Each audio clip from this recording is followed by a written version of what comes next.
All right, everyone, we're on the Reese Mulby podcast. It is December 11th, 2025 right now, and we're here with Andre. So, Andre, if you want to introduce yourself a little bit, you can. Yeah, hi Reese. Thanks for having me on your podcast. Very interesting Sure when thing. you mentioned the date.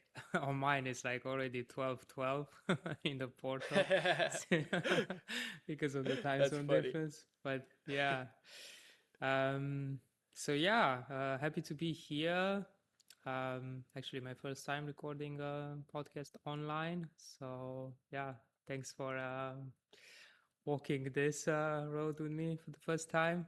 I'm Andre. I would say maybe like a multidisciplinary artist because I do a lot of things. I have an art background. I've been in like the creative fields for many, many years, worked in fashion photography, design, architectural visualization, cinematography, and then I had a brief stint with like web design and that sort of stuff. And for the last few years, since I went nomadic, traveling around the world, and I started diving deep into spirituality, psychology, depth psychology, archetypal psychology, and then somehow, long story short, I went into the esoteric wisdom, and then like the systems of self development, like astrology, gene keys, human design. And so now, after a couple of years of working with astrology, supporting people in their transformational journeys through it. Now I'm at that point in my life where I feel like blending them together.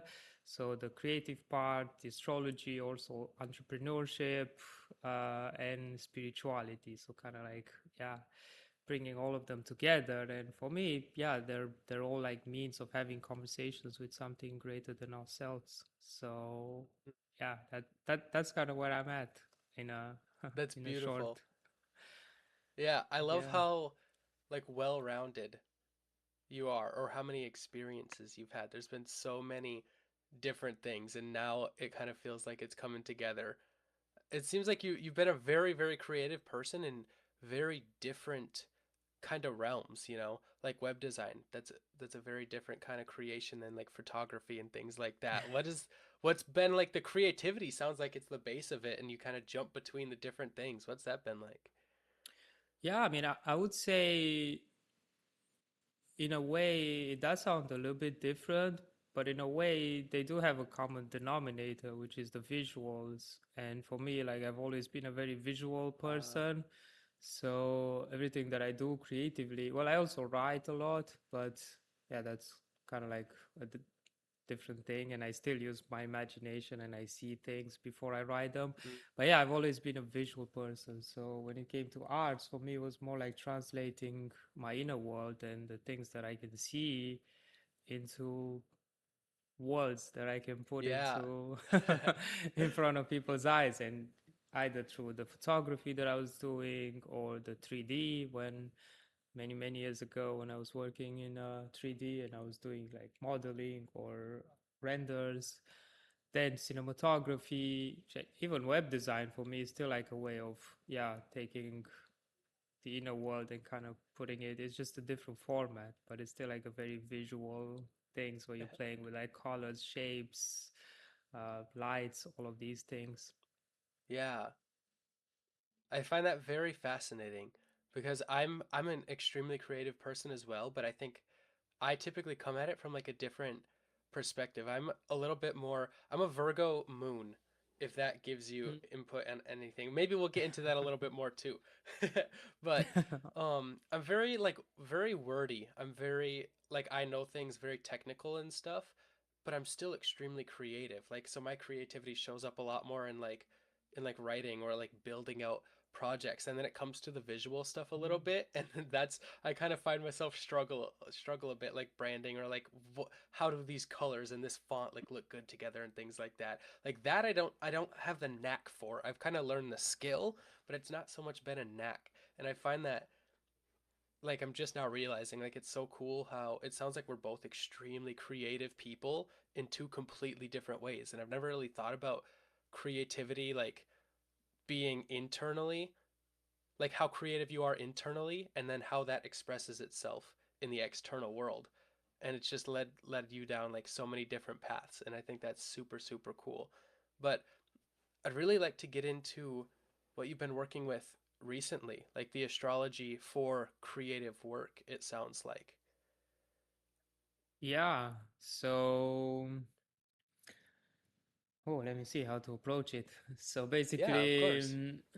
in my first, I would say, 2 years of working with people with astrology, I've been focused a lot on to um, more like shadow work, so to say, or kind of like looking at, okay, where are the sabotage patterns, the karmic stories, the things that are holding people back, and then how can they become aware and then sort of become aware of those narratives and then give them the choice to like be able to rewrite those scripts, you know, so like have that level of free will to create the life that they want.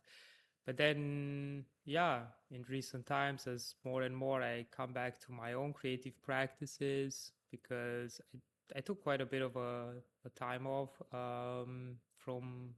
I mean, I was still doing a lot of creative projects, but yeah, it was not like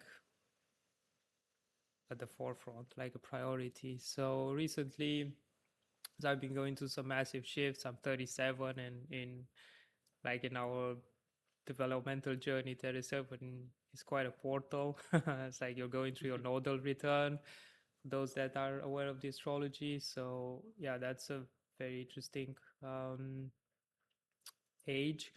And so I've noticed in my life, especially this year, like meeting a lot of people coming in my space that were in the creative fields, and that was like stirring something inside of me. And then I started more and more to like allocate time for my creative passions and my creative projects. And I felt like that also influenced like how I approach astrology too. So then I was also like a little bit more inclined to like, sure, like do the shadow work, because that's also important. So I feel like there's a lot of things blocking our creative freedom and our creative flow. So it's important to identify those, but then also like kind of use creativity as practices for people to connect with their inner guidance, their inner wisdom, with that greater intelligence that moves through them.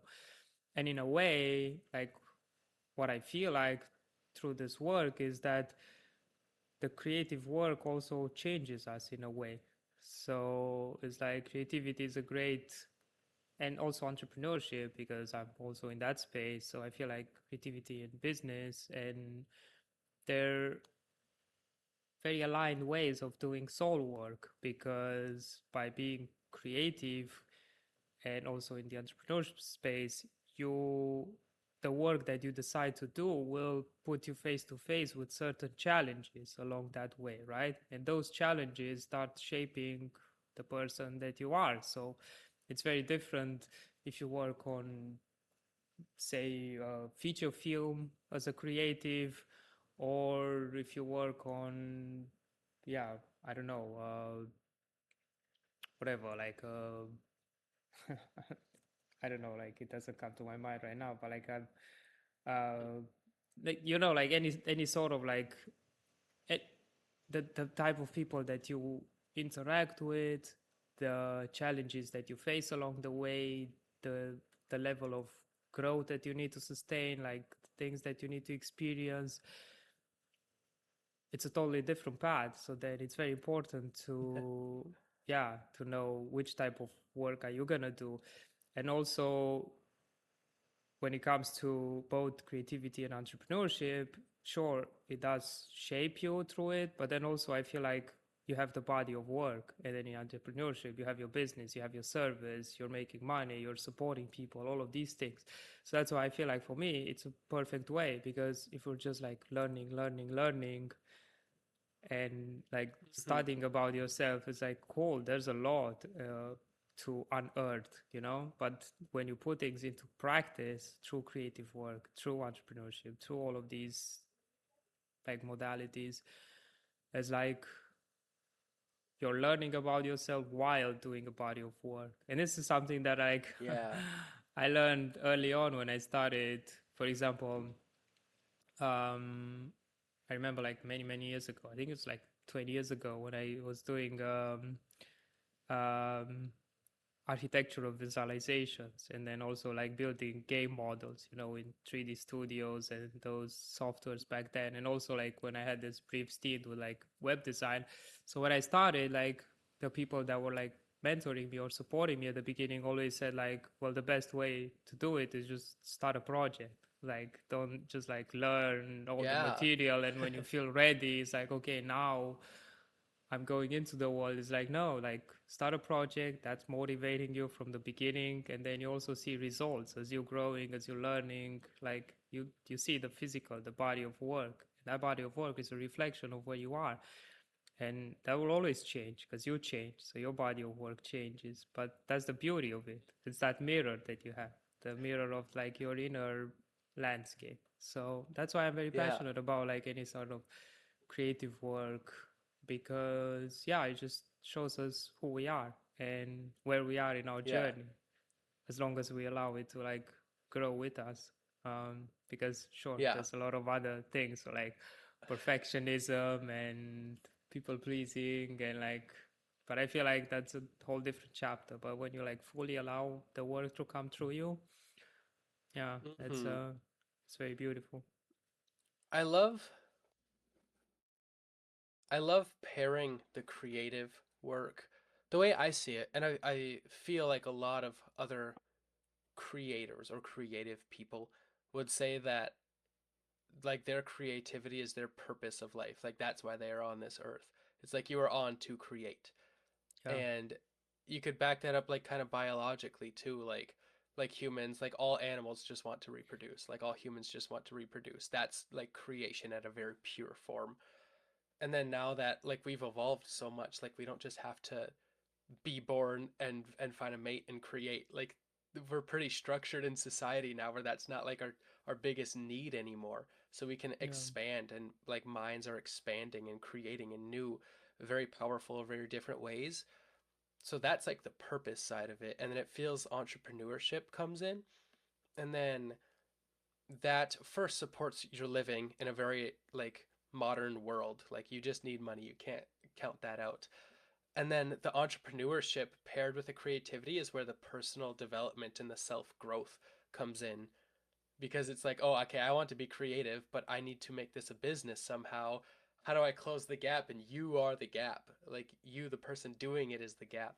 So I think that's a super beautiful and powerful like place to be helping people, especially because that's when you get like the most aligned work and the most beautiful and powerful work and authentic things to come out is when you bridge that gap between creativity and entrepreneurship because the entrepreneurship forces you to keep creating and come out and stuff.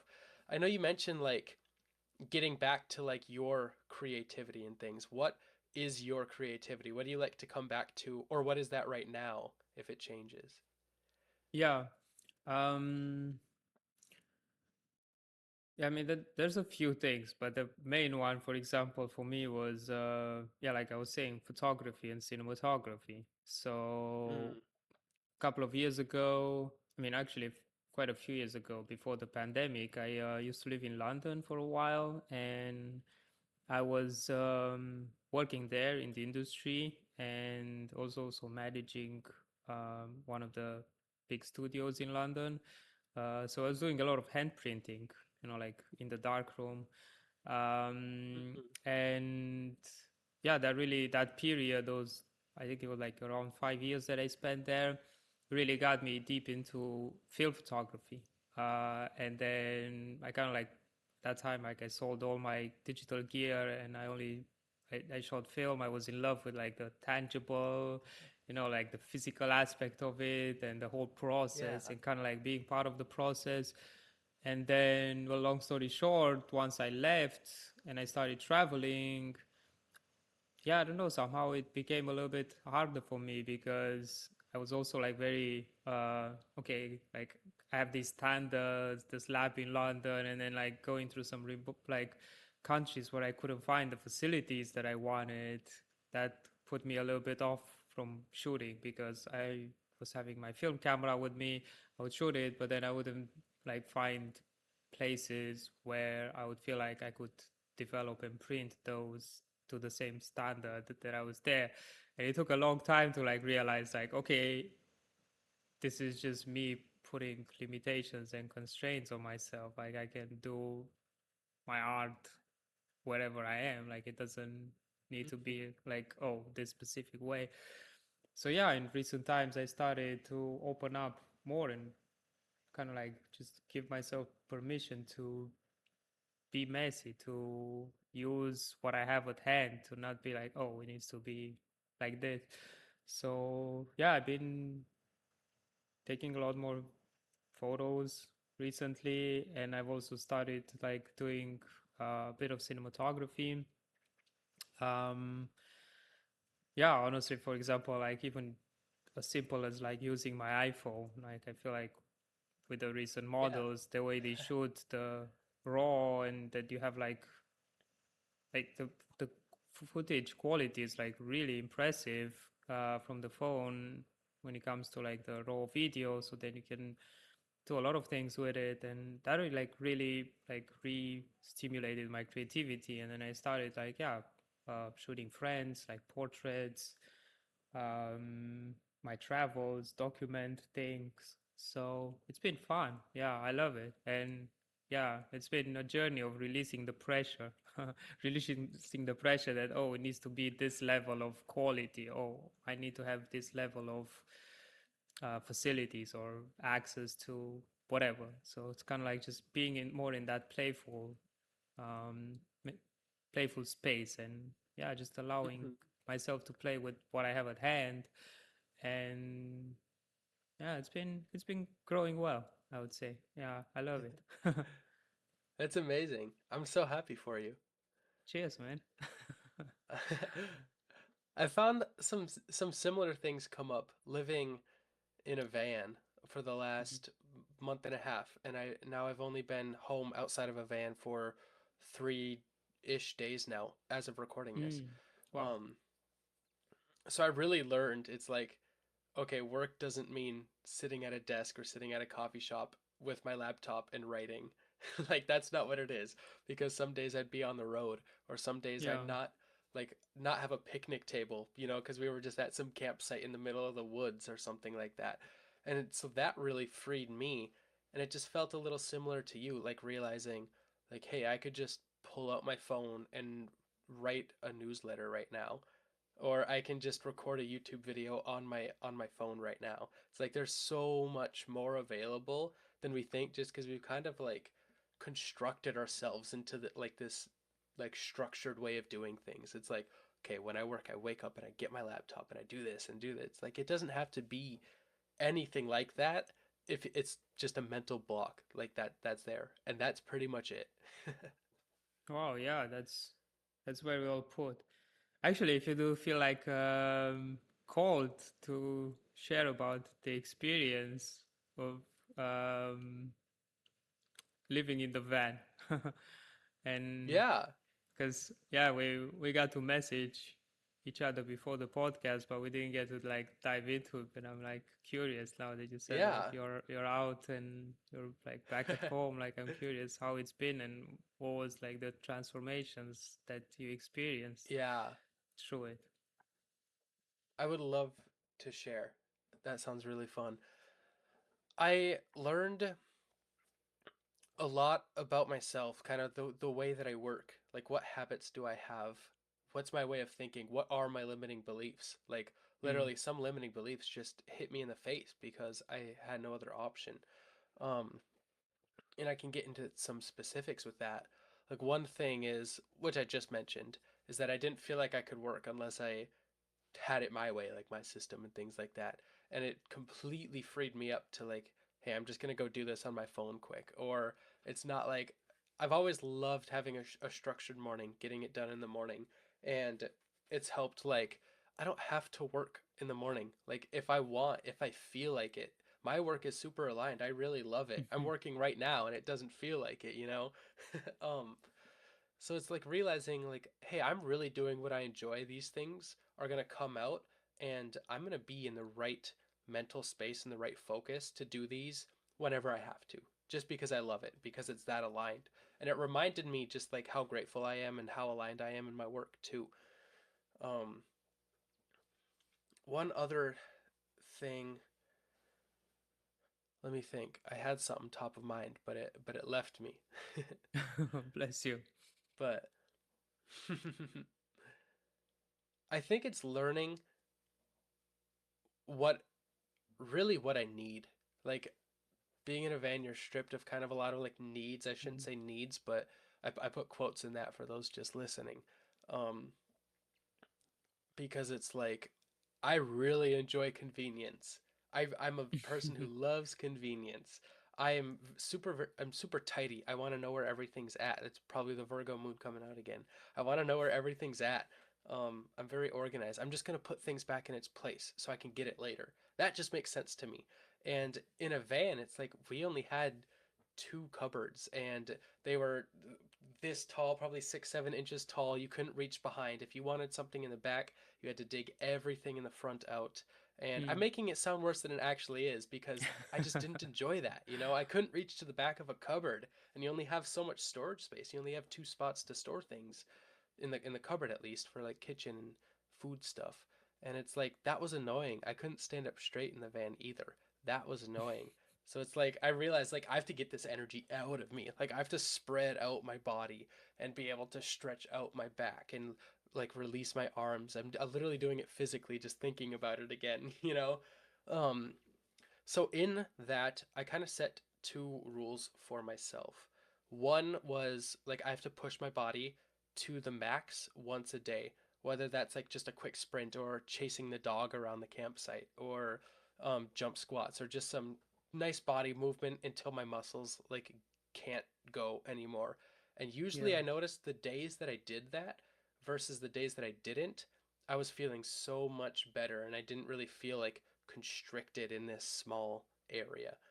And then the second rule I set for myself was that meditate daily. I've already done breath work daily, but I think Mm. in the van, I didn't really take it as seriously. I was like, yeah, it's something I just got to do. So I would do it like 5 or 10 minutes or something, not really taking it seriously, just going through the motions, not getting the deep breathing and staying in my mind. I'd let my mind wander because the breath work was so natural to me after like 250 days now or something like that.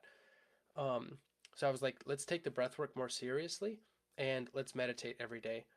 So that second rule was because I was Mm. just getting these little angry ticks. And I think that part of it was from that like constriction. Like I'd get mad if there was something in the front, I'd just toss it behind me. Or like I'd throw my shoes outside or something like that. You know, just little dumb things. And I was like, why am I angry right now? And my girlfriend has done a wonderful job of reminding me. It's like remember we bought this van, we chose this experience, and I'm like, yeah, I chose this. I'm very grateful to be here once again. And I found that giving myself some form of inward time daily became a priority, whereas before I would just kind of do it when I feel like it, every couple days, a couple times a week. So yeah, those two rules I've still followed, like push myself daily to the max and meditate daily. And those things have been two huge lifestyle changes for me to incorporate every day because before I would just do it when I felt like Yeah, wow, interesting share. I could definitely feel the energy. And it. yeah, I mean, like also with, like you mentioned, your Virgo moon, and Virgo is very oriented towards like routine and structure in life. So I feel like that helps. And the structure obviously doesn't need to be constraining. It's like structure that like empowers your Yeah. freedom and your creativity. But like the banks of the river, if there's no banks, like it just goes like all the places. So yeah, very interesting. I had a brief fan experience too in the summer, but it was like very brief for me, only about 3 days or so. but enough to get a Mm. taste of the life. Yeah, so I drove with my best friend from Romania all the way to Greece for a festival, and we took our time. We didn't want to rush it, so we did like 3 days on the road. It was fun. I loved it. He spent like way more before because it's his van, so he spent quite a bit of time. So he has like experience with the van. But for me, it was the first Mm. time like driving, sleeping in the van, having all these procedures, like you said, being very organized, putting everything in the cupboards, in the Yeah. boxes where you need to be. So I was like, wow, I love it. It was fun. Yeah, and this Mm-hmm. freedom of like you just park the van wherever you want, like you Yeah. set up the picnic there. Like we had um, a portable sound system with us, you know, like one of those. I think it's Oh. like the GBL, or what was the name, like the sound Yeah, like a boxes. speaker. Yeah, yeah, but Yeah. one of the like the big ones, you know, like huge one, and it was like in the back of the van. That sounds So awesome. yeah, so a couple of times we were like in Athens, and we just like drove outside of town into some like nice remote area, and we just put a speaker out and did a bit of an ecstatic dance. Yeah. And yeah, it was like super cool, like very nice, like just setting up the van there. So I love it. So Mhm. then when you mentioned about it, yeah, I was just like going down memory lane. I was like, wow, what an interesting experience. Yeah, that's really cool. Yeah, you certainly don't have much room for clutter. It is like putting things back. And I love what you said about the music and like I'm not a huge music person. Like I'm never like crank it up and like let's party. Like let's have so much fun with music. Like I've never been like that. But Right. that from I hear that and I see freedom in that, you know. It's like wow, that is beautiful. And I love that the van unlocks so much freedom while still giving you a home. I felt like not I felt like I'm thinking that like I would love to go on a backpacking trip for like a month or two, like just a Mm. backpack. And that would give me I feel like that could be some of the most like freedom you can feel like Oh yeah. within the world, but you don't have like a home and the van gives you somewhat of a home base to like be in. You're like, okay, this is my space. At least I have this vehicle that I know and that's safe. Yeah, that's true. Good point there. But you've done some traveling. Have you done a backpack trip like that or Yeah, I mean, I haven't done with a van, but I've done a lot of backpack trips. mm, Yeah, I've traveled quite a lot for many, many years. Actually, I started pretty late, so I did travels with like family and friends, but very like just go to a certain destination and just spend the time there. But when I went much like different? back, yeah, when I went backpacking, it was like think it was like towards the end of my 20s, or just as I was about, yeah, like 29. So I was about to turn 30s. But then, yeah, I, since then, like since the first trip, I started going like pretty much every year on like 2 months, 3 months journey through somewhere, backpacking, mostly with friends.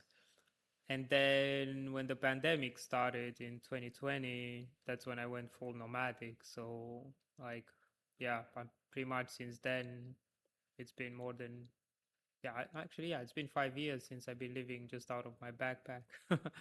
And so I won't count it as like traveling, because it's very like I'm staying for long term in a place, like at least like six Yeah. months or like even now in Bali. I've been here for like on and off more than a year and a half, uh, Mm. like all together the time. So yeah, it's been like a slow day, but also it's that thing of like all the stuff that I have just fits in one backpack plus my laptop backpack, and that's pretty much it. Mm-hmm. So like I can hop onto my like bike, my motorbike with my backpack and literally like drive drive anywhere. Go wherever you'd like. Pretty much, Yeah. I yeah, was really close to visiting Bali yeah. in like early this year, like January, February. Like I got my passport, I looked it up. I was like, I have it all in a notes app still, I'm pretty sure. Like, okay, this is what it's gonna cost me. I need to have this much saved, and I could go there for like a month or two, I think. And I was so close to doing it. And then I'm trying to remember why I didn't. I think it just came up. I was like, I think I'm going to save money instead of spend it. I think I'm going to save for a little bit, which looking back now, this is the first time I'm thinking about it. if I didn't make that decision, I wouldn't have been able to afford the van. So Right. that's really cool, actually. Interesting. That's something that just kind of hit me. But yeah, I was Mm. super close to visiting Bali. It like looked like a ton of fun to me. I was gonna go, yeah, and probably just bring a backpack and scooter around, for a couple months by myself. It's still something open to doing. I would love to visit. So maybe I'll chat with you later or something about that. Or if you ever Yeah, get a sure. message a few months in the future, that'd be Sure, really man. cool. I love to. Yeah. Yeah, I wasn't actually, I mean, like when I came here, there was like no plan of anything of either to stay or not. I was doing a backpacking trip through Sri Lanka with one of my best friends. He invited me, and then he was already there, and then I flew there, and so we spent a month in Sri Lanka, and then he needed to go back to London, where his work was. But I was like already in Sri Lanka, and I was feeling like, well, I don't want to go back to Europe at the moment. It was winter. I just flew to the other side of the world. So I was like, Mm. what should I do? Sri Lanka was amazing, like so beautiful, but somehow I didn't necessarily feel like I want to set roots there. It was beautiful to like visit the culture, the people, but yeah. And then Bali has always been the back of my mind. I met a lot of people when I was living in Guatemala that came from Bali, but I haven't explored it Ah. before. And I was thinking then, like, oh, actually, Bali is very close to Sri Lanka. Might as well just like, yeah, visit the island and see how it is. So I spent a couple of months here, and then in that time, things opened up like immensely. Like I met so many amazing people here, both Indonesian and foreigners. Built a community. Yeah, it was amazing. Then I started teaching. Somehow it came into my field, this invitation, and I started teaching astrology. And yeah, somehow then things started crystallizing here. And yeah, now 1 year and a half later, yeah, still here. So if you do That's plan on amazing. coming and visiting, sure, let me know. I'd love to, yeah, That hang sounds out, like a show you great around. time. Yeah, I love how things like divinely come into play, like when you're meant to be in a spot. Like for if you're sure. meant to be in Bali, it's like, okay, you're gonna meet this person that you're not gonna want to like leave, and you're gonna get this teaching opportunity that you're not gonna want to turn down. Like you're going to be rooted in this place. Exactly. How do you think Yeah. all the traveling around has shaped you, like into who you are now? Oh wow, massively. Um, yeah, let me let me sit with it for a Yeah, you second could because take a minute. there's a lot Yeah, there to unpack. I feel like that's kind of like my whole life journey because I grew up in a yeah, very religious, like Christian home, um, which was very beautiful growing up. But I did feel like, well, I'm also like strong Aquarius, very strong, the mm, archetype. So it's present in many places in my chart. And I had this desire, and Sagittarius too. So I had this desire to like, okay, explore what is out there, like, find my own way, kind of like. Um, mm, and so yeah, traveling for me it enabled me this level of freedom of kind of approaching life on my own terms and then starting to meet people outside of my culture because I grew up in Romania. Now it's very European.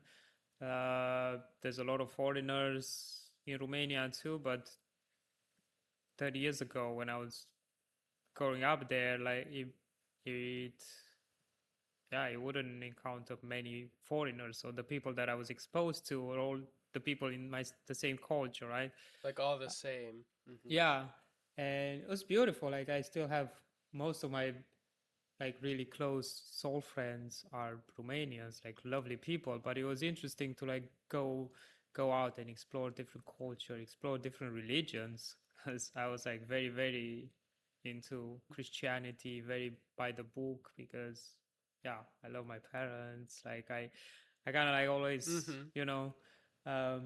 follow the family tradition, but there was something inside of me that was not that was feeling this call to like explore deeper to yeah.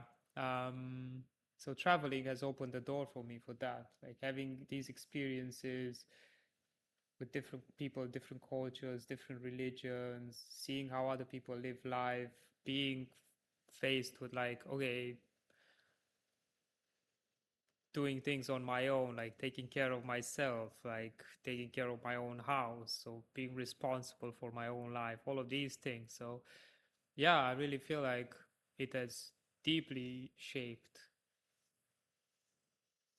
me and the relationships that I have, not only with myself, but also with the people in my life. And I'm not saying this in the sense of like, oh, everyone needs to do this. It's like everyone's journey is unique. That's why, like, when we look at the at the chart, like everyone's chart is unique. We all have a unique journey, right? Um, but yeah, in my journey, I could definitely see how traveling was the catalyst for my growth. This idea of taking the leap of faith and going into the unknown really opened a lot of doors that, yeah, I don't know what would have happened otherwise. I have no idea, but I'm Yeah. glad that I did. Yeah. Because that's exactly how it was meant to play out, it sounds like just Yeah, for that the sure. expanding. Like I heard my grandpa told me once. He was like before we got in the van, actually, like he knew that we were going in. It was a couple weeks until we like moved into the van and didn't have an apartment anymore.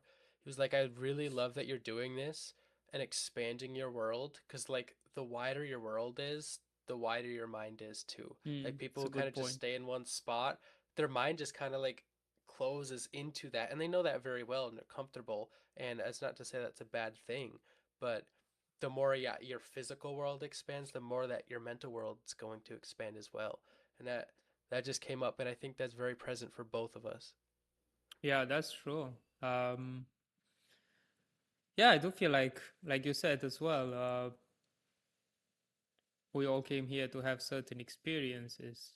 There's souls that, I mean, obviously for people that subscribe to this belief that we go through multiple lifetimes, everyone's free to Mm-hmm. believe whatever they want. But like, yeah, through this cosmology, like there's souls that came here after lifetimes of, I don't know, being restless and doing things and having these experiences, and Yeah. then they need like a lifetime of like, okay, slowing down, being in one place and doing one job. And that's what I mean, there's nothing wrong with it, but there's also souls that came here with this desire to, I don't know, expand their knowledge or meet other people or do this or do that.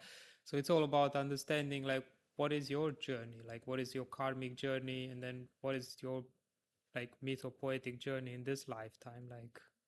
And just, I feel like the heart is the is the best indicator. Like when you have this drive, this desire to something, it means like, yeah, there's definitely an invitation there. So, but yeah, for sure, if the desire is not, like, I know a lot of good people that live in the same place that they were born, and they're very connected with their place, with the ancestors, with the elements, with the life there, with the culture, and they're doing very good work. And yeah, I'm in reverence to that as well. That's why I feel like it's all about like following your own calling and not feeling like, oh, this is good, this is Yeah. not good. It's more like, no, like, what does my heart say, what am I called to do? And sure, Mm. and sometimes like it's even about like doing things and then coming back home, and like that's also perfect too. Like I have friends or examples of, yeah, people that have roamed the world for many many many years, and then they felt this deep calling to like, no, I just want to go back home now and like settle and build this and bring like everything that I've Yeah. experienced. So there's like infinite possibilities. It's just like following your own Mm-hmm. desires. I really love the way you put it in like some people, this lifetime is meant for like that going everywhere, seeing stuff, really expanding. But some people's lifetime, this lifetime for them is just meant to like food, like take it easy. I never really thought about that. Like some people just need to be very grounded and very stable. Maybe they had a very chaotic lifetime, or maybe they traveled Exactly. everywhere in the last lifetime and now it's time to be stable again. Like I've always agreed that it's like no matter what you're doing, it's not a good or a bad thing. It's just what you're doing. one, if it's what you're supposed to do, then it's a good thing. But Ex- Exactly. It's like that. yeah, I love it. It's like some people are just meant to do that, and that's not bad. Exactly. It's like that analogy, like when I don't know if you're into video games or anything. I was like very into it when I was young. Yeah, I used to play a lot. Yeah, so like like when I would get into a video game and I would get like very obsessed with it, I would like play like repeat it over and over again, but like each time I would create a different character. I would try to like do things in a different way. So Yeah. it's like I feel like the same analogy. Like, if the soul like keeps reincarnating and going through this experience, well, you don't want to just do the same thing over and over again. At some point you want to do Yeah. crazy stuff, or you want to do more chill stuff, or you want to explore this path, that path. You want to like take all the paths, so that's what I mean. There's no wrong path, it's just like your path, and that's it. Yeah. Yeah, I really love that. And the path's always open to Right, change too. exactly. I noticed I Skyrim, the Elder Scrolls was my game. Like that I loved that so much. And sometimes I'd be in the middle of like building out my character and I'd be at like level 15 or 20 and I'm like I don't want to start over. I just want to change what I'm doing right now. So it's like no matter what path you thought you were supposed to be on, you can just change. Like you can just say, "You know what? I think I'm good." Even if you're level 20, if you're level 35 or you're 35 years old, and you've done something your whole life, it's like you can just change because it's your path. It's not like somebody else's path for you. It's not what you think you should be doing. It's what are you doing? Like what is your heart pulling you to? I wrote that today. Mm, It's like if you ever don't know what what to do, it's like go back to what the heart is saying because the heart is like well first like that's what creates like your aura, like your actual energy field and the vibration around you. That comes from your heart. It's like 80 or 90% from your right. heart. And so that alone is the biggest like telltale sign. It's like your heart might be onto something here. For sure. I'm really curious though. What maybe I could say what in your heart led you to the darkness retreat you just did? Oh, And if you want to share a bit about that. sure. Yeah, I mean, I've been fascinated with this idea of going into the dark for many years. I remember like it's like I think like 5 years ago or so. I was living in Mexico back then, and I remember I was listening to a couple of podcasts from some guys in the spiritual space, and they were like sharing about their experience of going into the dark. And ever since then it's feel like, oh wow, like I would like to, it's something that like deeply resonated with me, but somehow it hasn't aligned like physically or whatever I was in that specific place and time in my life. And then yeah, it was very spontaneous, I would say now, because I wasn't looking for it, I wasn't thinking about it.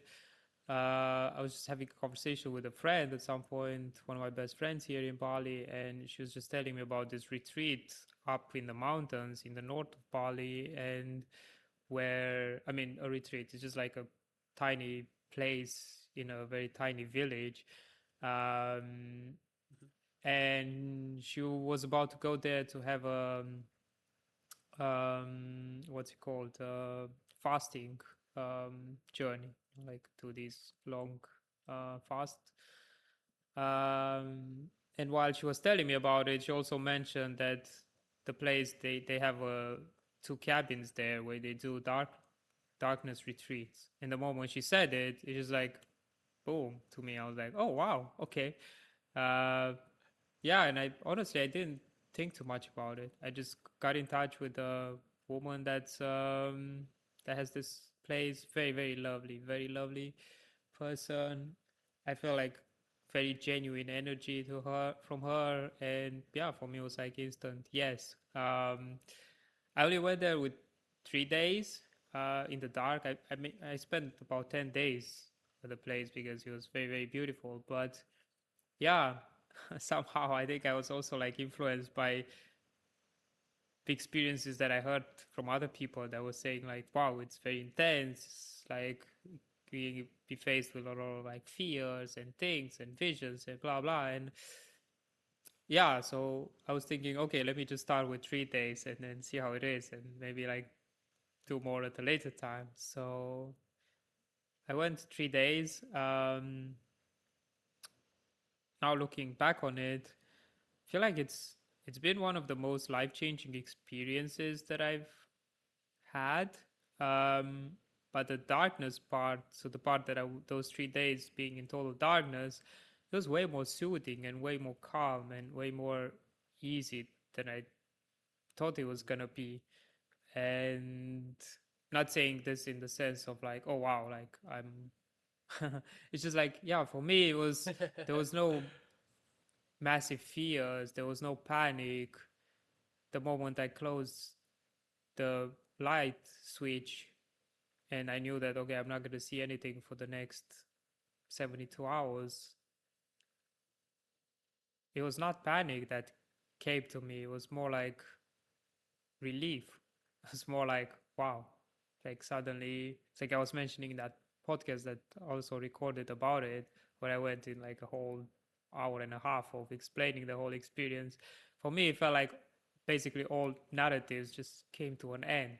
Like from after years of being in this productivity based mindset of, oh, I need to fill up my time, like do things, so I get things off my to do list done. The moment I closed the light and I was there in the darkness, it's like finally there was no more options of doing anything. There's nowhere to be, nothing to do. It's like no emails to answer, no work to be done. So suddenly it was the first time in a long time when my mind stopped looking for things to do, and it was like peaceful. Um, so yeah, that Yeah. was like my first interaction with it. And then sure, like throughout the days, it was very emotional actually. I haven't had like visions or fears come to me. It was mostly longings, like deep longings that were coming to me, desires. But it was very emotional. Like I had a lot of moments or and visions about my family and this deep desire to like uh, nourish that relationship. And I mean, we're in very good terms, but yeah, kind of felt like this idea of like, okay, spending more time together and kind of like I was reliving a Yeah. lot of memories from my early childhood, and then with like past relationships and going through all of these and like forgive where things needed to be forgiven and then release energies that needed to be released. And yeah, it was very beautiful. I had a few like moments where I had like visions about my future or career or ideas of what I wanted to do. And I wrote quite a lot, even though it's not easy to write in the dark. But I did have my journal with me. And I was writing. I did have a few moments when I was thinking, "Oh, am I gonna be able to read it back, or am I just like writing on Yeah. top of the writing?" But actually, yeah, I was able to. It was it was pretty readable when I looked after. So yeah, I did write a lot. Good. I had moments of like crying, energetic release, moments of feeling, yeah, reflecting onto life. And, but for most part, it was very soothing. For me, the most challenging part was coming out. Yeah, somehow, I don't know, by the third day when I knew that it was getting close to the time to come out, because based on the meals, so I would get like some fruits in the morning and then a light snack, like a light meal at the middle of the day, and then some soup in the evening. So based on like when you would receive the food in the black box there, I kind of like knew roughly what time it is. So like, Some track of yeah, also time. your Yeah. body kind of tells you. It's like as I was getting tired, I would know. So yeah, like evening time was when I was coming out. So I got in at sunset, and then I was coming out at sunset 2 or 3 days later, because it's nicer. It's like the light is not that strong. It's like, yeah, it's very nice to come out at sunset. So yeah, Yeah. anyway, like as I was feeling how it approaches towards like the end of the day, like my anxiety and my nervousness started like going up, up, up, up, up, because yeah, being there in that dark space, it felt very nourishing. And then, like, confronted with this idea of going outside and the stimuli and all the information and seeing people and Mhm. interacting, and it felt a little bit like, oh wow. But it was beautiful. Like, coming out, I feel like that was the most intense and the most emotional and powerful moment of my whole life. Those, I would say, like 30 seconds, a minute, few minutes when I really came out of the room and saw light, shapes, Yeah. colors, like people's faces. I mean, there are not a lot of people, just the facilitator. So her face, um, yeah, it was the most, like, a moment that I'll never forget for sure. It Wow. was, yeah, wow. Yeah. Very hard to describe into words, honestly. Just something that really needs to be felt. I I can imagine that. And Yeah. that, That sounds yeah, and then beautiful. the journey began. The integration for me was like, because in that moment I felt like it's that reset. You stay in the dark for these days, like without consuming anything, just with yourself, literally, just you and yourself and your mind, and that's it. So it's that energetic and that kind of like reset button. And then coming out for me was this opportunity to step into a new identity, to let go of like anything that was Mm. me, and to make space for like what needs to find me, right? And so I didn't want to rush things. I didn't just want to like open my phone and connect with people, or like come back to Ubud where I Yeah. live. I was like, no, I'm gonna take my time and like really step in with clear intent and devotion, and allow the world to meet me like where I'm at this energetic, instead of like going back to the familiar, right? So I took my time. I only opened my phone after 1 week. So for a whole week after, I was Wow. just there in nature. I got this like beautiful house that was by the waterfall. So pretty much all day I would just like sit, have a cacao, watch the trees and the nature for hours, go on walks, go to the waterfall, read. I was reading a little bit of poetry. I felt like not going into like self-development books or stuff straight away. I was like, let me start with something that's like, so I was just reading Rumi poetry, which was super fun. And that was it for like a whole week, really very slow living. And it was beautiful because I feel like I got to keep this approach to life even as I was coming back to Ubud in this very busy environment with like work and people and meetings and like all sorts of stuff. I still feel like I take things one thing at a time, no more multitasking, be very focused on the thing that I'm doing, be intentional with things. I'm also like, I shifted my waking and sleeping schedule drastically. Now I'm like waking up uh, almost with the sunrise, like 6 in the morning. I go to sleep soon after Mhm. sunset. I don't use a lot of artificial light unless needed. So yeah, I feel like a lot more Mhm. in tune with the rhythms of nature, with like how life wants to move through me. So yeah, it's been a very, yeah, that's what I mean, a very life changing experience. And it might sound like, wow, there's nothing like revelatory, but for me it does feel like even those subtle changes, it feels immense. Like I can definitely feel my life completely different than how it was before. Yeah. So yeah. It really, really resonated with me when you said like no multitasking, slowing down, like Hmm. being there. I think um first I had a thought too Yeah. from a bit earlier. You said like a lot of other podcasts like going into like the dark room and Yeah. things like that. They were saying like, "Oh, it can be scary and things like that." And it wasn't for you. I Yeah, was not like much. wondering if that was like maybe a reflection of the people's internal states, like you had some background with shadow work and forgiveness, it sounds like, and then you were in that dark room and like that's what came up again. And it's like maybe if a lot of people are like fearing and rushing and things in the normal life, they get in this dark room and those fears kind of come up in the form of visions or something like that. Um, I feel And like it can also be depending on the person's yeah, level of comfort too. Like some people get claustrophobia, some people can yeah, be afraid of the dark. Yeah, some people get different visions. Yeah, it can be a lot of reasons. So yeah, yeah.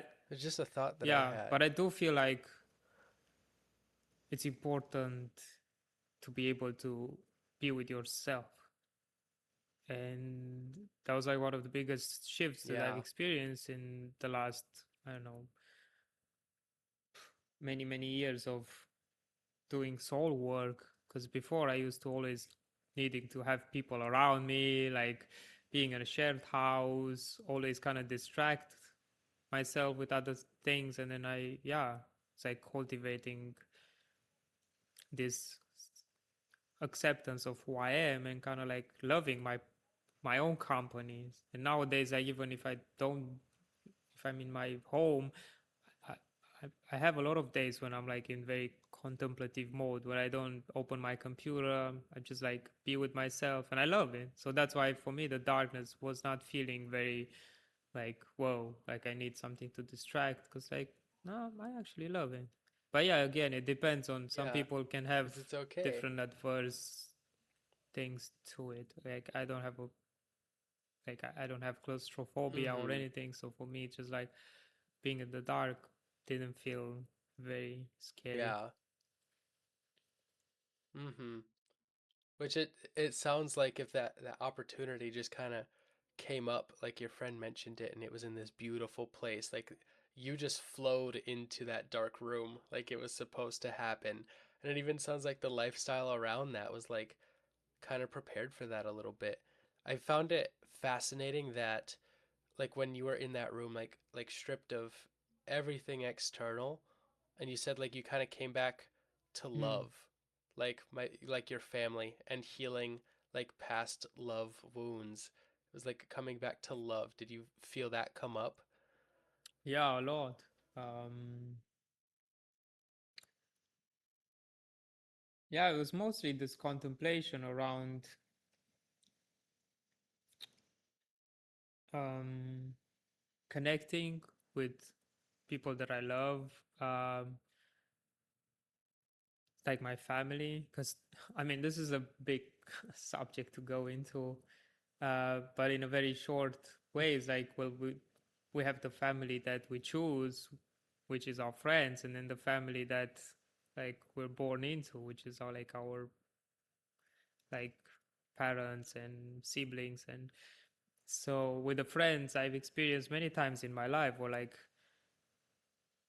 sure, I have my core like soul group, like soul tribe, and then we kind of like grow together, and that's why we're still like so connected, because I feel like our paths somehow mirror each other. But then also I have friends which it's like we hang out for years, and then at some point our life goes into different directions, and there's nothing wrong with it. There's a lot of love there, and when we meet, like we get to catch up and stuff. But it's yeah, life takes us in different directions, and then it's like we still have some things in common, but sometimes it can happen that yeah, our interests start diverging.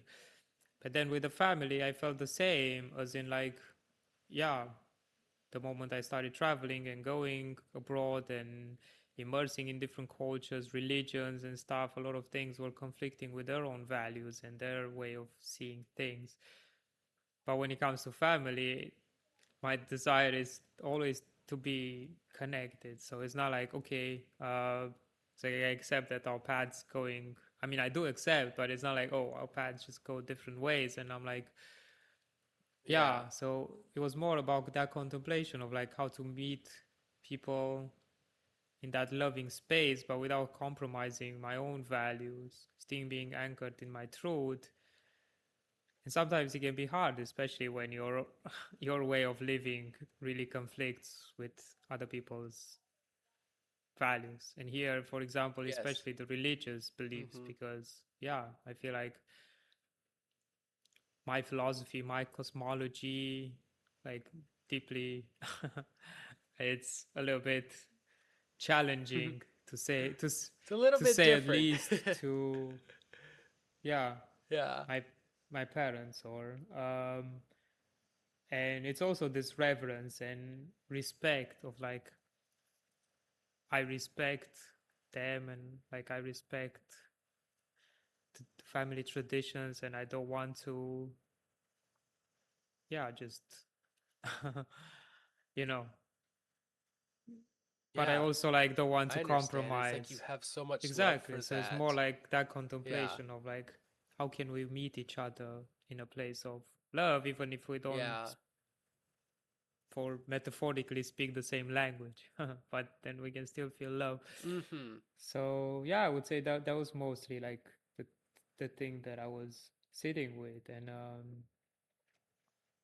yeah, I would say, yeah, there were few few journeys, but yeah, that was. Yeah. Yeah, I could imagine. You're getting me interested in a darkness retreat now, I gotta say it. It's really cool. um, I love it. yeah, I definitely think like the friends, like I've got my friends from high school and I love them. They're great and I like hanging out with them. We play basketball. I don't even care or like basketball, but I just go to move around and Yeah, hang out, get in the sun.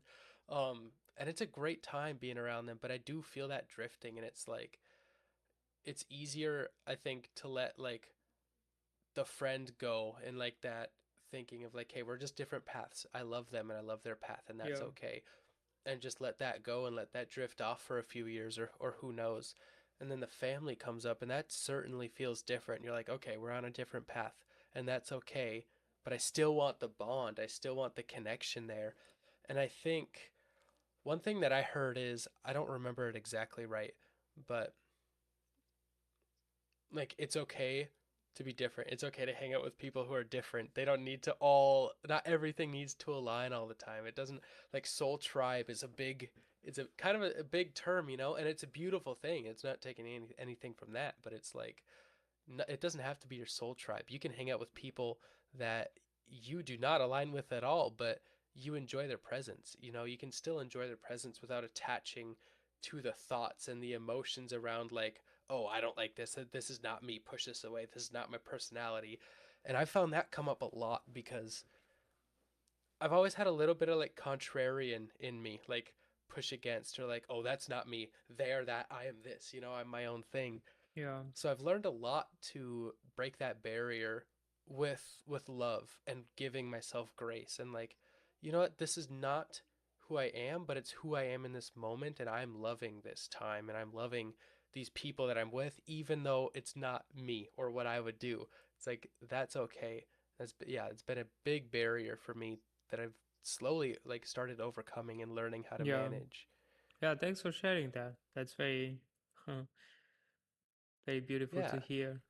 Yeah, I feel the same. Like, especially in the last couple of years, I feel like every time I go home to visit my country, my family, the relationship is better and better and better, and like more things open up. And but yeah, sure, there is that part of me that's Yeah. like wanting to have kind of like the same level of Uh-huh. depth that I have like with my soul tribe or with my best friends, like to have with my family too.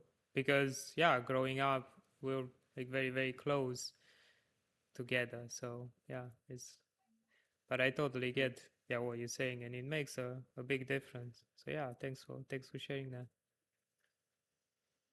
Yeah. Yeah, sure thing. I'm glad it resonated with you. Because I think, yeah, family is certainly important, even if it takes that, like, growing up and learning who you are and traveling all over and stuff and, like, getting that phase for a few years or months or even decades or whatever it may be. It's like that maybe is part of the path. And then it's like, but these still, like, nurturing the family, like, that's still beautiful. I still want that. I still want even my kids and grandkids that they all need to know my family now and stuff and it doesn't matter that if I'm different than them that they can't have that.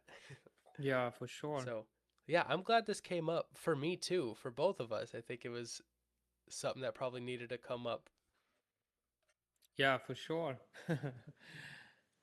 Yeah, it's beautiful when you go into these conversations, unscripted, especially since it's the first time we talk like live, other than Yeah. exchanging messages on school. It's really the first time we see each other's faces. So yeah, it's very interesting to really go Yeah. into this without any I love that. expectation, without knowing like what's gonna come. But yeah, like whenever we're like, I mean, these conversations, I'm always like, I don't know, like open for any like vulnerability or go deep, explore whatever comes. There's, yeah, I don't feel like any parts of my life where I'm like, oh, no, no, no, like this is, I don't want to go there.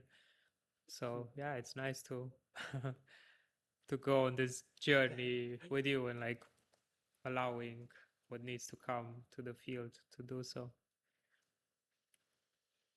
Yeah, I certainly agree. I love it. Thanks for saying some of the things you did right there too, because it's yeah, it definitely comes up for me too. It's like I don't need to shut anything out. It's like I had the quick thought. It was like I wonder if it's like because it's the first time that I'm Mm. talking to you or future guests that may be on the podcast or something. I wonder if it's like since I don't know this person, is like there's less stakes or it's more ease. It's like we're more open. You don't know the part of like the past me that I may sometimes feel programs to still follow and stay consistent with. Whereas that will come up if I'm talking to like a family member, like an uncle or a sibling or an old friend or something like that. It's like there's no stakes because I am who I truly am in this present without that like old story of consistency of like personality and actions and interests and things like that. So, yeah, I think the podcast is something that I've just done slowly. This is the fourth one Mm. I've done now over the span of like a year and a half. But it's something that I've always felt this call to do, and I do finally feel like I'm in the place where it's like, all right, let's get this thing running. Like I love talking to people, especially when it gets like this. Like you can get deep into experiences and what you've learned, and then new things come up in the conversations, and it's like super powerful that you don't really get that experience in much other Right. places. Yeah, I mean, and also like I would say like, dude, you're very natural at it. Like I could say you've been doing it for a while, especially because yeah, like we didn't take any notes before, we didn't have any script, we didn't even talk before, and yet like I don't know, it feels like it flows, like I can feel your energy, very relaxed. It's like the way you're like directing the conversation. Yeah, like you're you're a natural at it. So yeah, keep going with it. It's really cool. That's amazing to hear. I appreciate you. Is there any last thoughts that you wanted to get out, or else you could share where people could find you? Um, last thoughts. Let me sit with it. Well, There may be so many. yeah, I mean, like, yeah, there's a lot. But I mean, like, I guess the first thing that comes to my Yeah. awareness right now is, yeah, just this invitation, I guess, to people to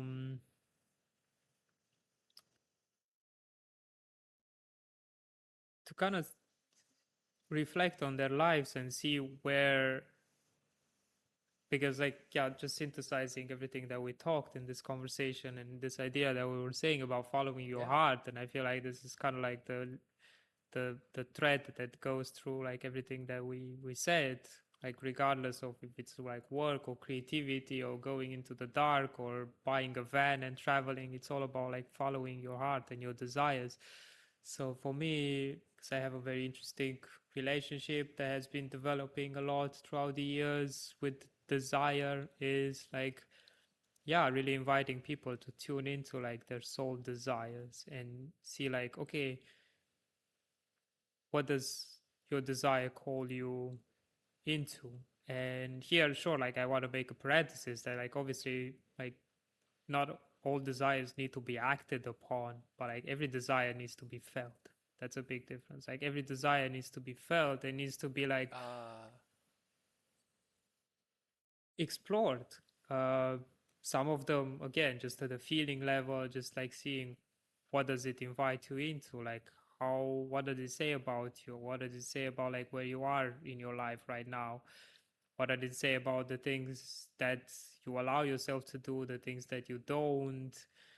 And then yeah, sure, like some desires, like act on them and like do it. But I do feel like sitting with really any desire that comes to you and like yeah, really reflecting onto like what is inviting you into.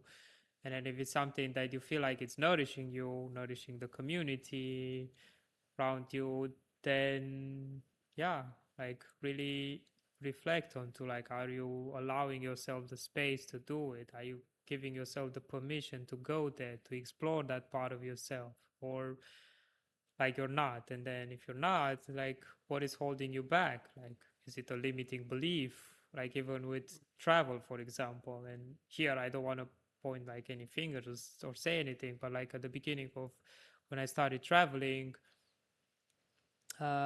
years and years ago, a lot of people were asking me like, "Wow, but like, where'd you get all that money? Like, it must be very expensive." And for me, it was like, well, sure, it can be, but it, like, if it calls you and if it's something that you're meant to be, like, it doesn't need to be. Like, I remember my first trips when I first went to Southeast Asia and like South America. Like, yeah, like I was going I was able to travel while living on my very minimal wage in London, working in a bar, and I could still Yeah. save up throughout the year to go travel for like a month afterwards.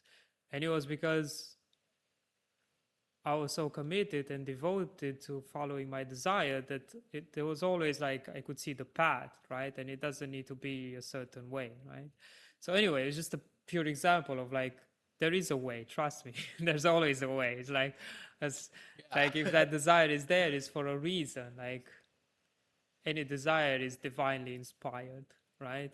And any desire will tell us something about ourselves and where we are. So yeah, it's just this invitation to, because even astrologically, next year we're going through, we're experiencing one of the what I would call like the biggest astrological transit of our generation, or at least the most poetic and symbolic, is the Saturn Neptune conjunction at 0 degree Aries. So we have these two archetypes of Saturn, which is form, which is the material world, the limitation, the constraint, but also the path to mastery. And then we have Neptune, which is the total opposite, like the spiritual world, the imagination, the ethereal realm, right? And they conjunct together, so they come into one at 0 degree Aries, which is the first inception point of the zodiac. So we got spirit and matter meeting at the first degree of the zodiac, where a whole new story begins. So for me, this is the invitation for a brand new world to like have an empty page and write our mythopoetic journey there. So that's why like I feel like following your desire, seeing what is life calling you into, what is the direction that life wants to take you. It's very important as we cross this threshold, and yeah, allowing those limitations to dissolve, to realize that if it's calling you, there's always a way. Like spirit would make it happen. You just have to like Yeah. say yes. Certainly.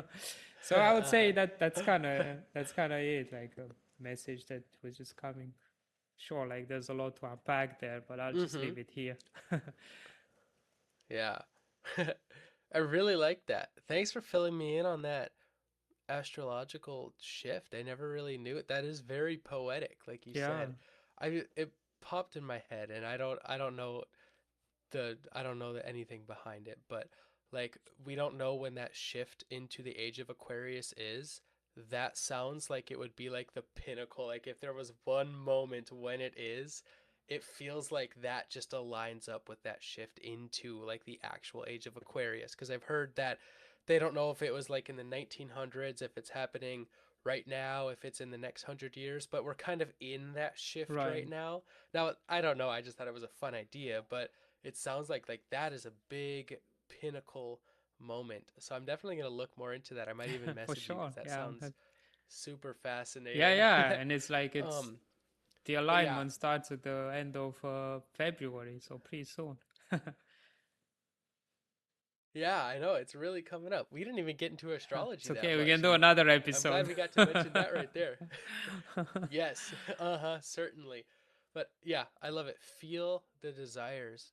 I once heard and it stuck with me forever. It's like any desire or anything or any life you've ever wanted, you can simply feel into that and boom, that's the feeling you're going to have once you get that, you know? So it's like the desires are kind of superficial, but I like that you added like it's the nourishment behind the desires. Does that nourish you or the people around you? And it's like those are the desires to follow.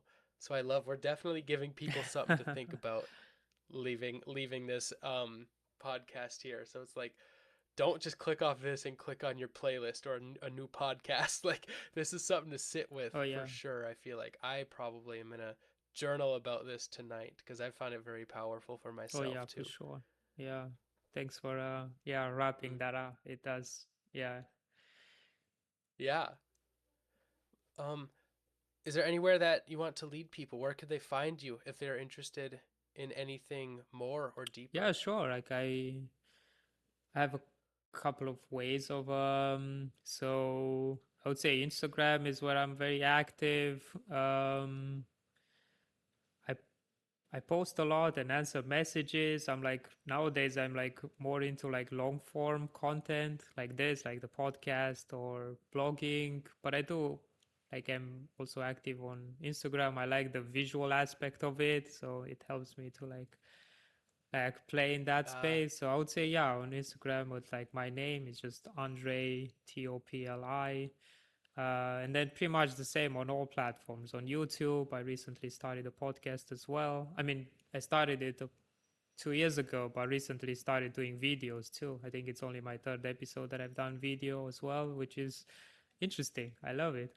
So, and now I'm inspired to do like yeah. online as well. So, yeah, really cool. Substack, it's somewhere where I go deeper into subjects, where I post more stuff. And then I have a community on school as well. It's called the Fifth House because the fifth house in astrology is the house that is mostly associated with creativity, play, pleasure, all things juicy about life. So, I love that. yeah, these are pretty much like the places where I hang out with. So, yeah, podcast, Substack, Instagram, and the community. Amazing. I'll link all Oh, those bless you. in the description so people can find them with just one click too. But anyway, Andre, I really appreciate you coming on here today. I had so much fun, and I think there's a super powerful conversation. So thank you. I appreciate it. Appreciate you too, brother. Thanks for inviting me. And yeah, thanks for holding such a beautiful space. It was such a pleasure talking to you. Yeah, looking forward to doing more episodes together. Um, yeah, it's like I want to invite you to my podcast as well so we can dive into a different conversation. Um, yeah, Yeah. much love, and yeah, I deeply appreciate the work that you do, your energy, and yeah, looking forward to keep stoking these fires together. Yes. Wonderful. All right. I appreciate you. I'll see you later. Likewise, thanks, bro.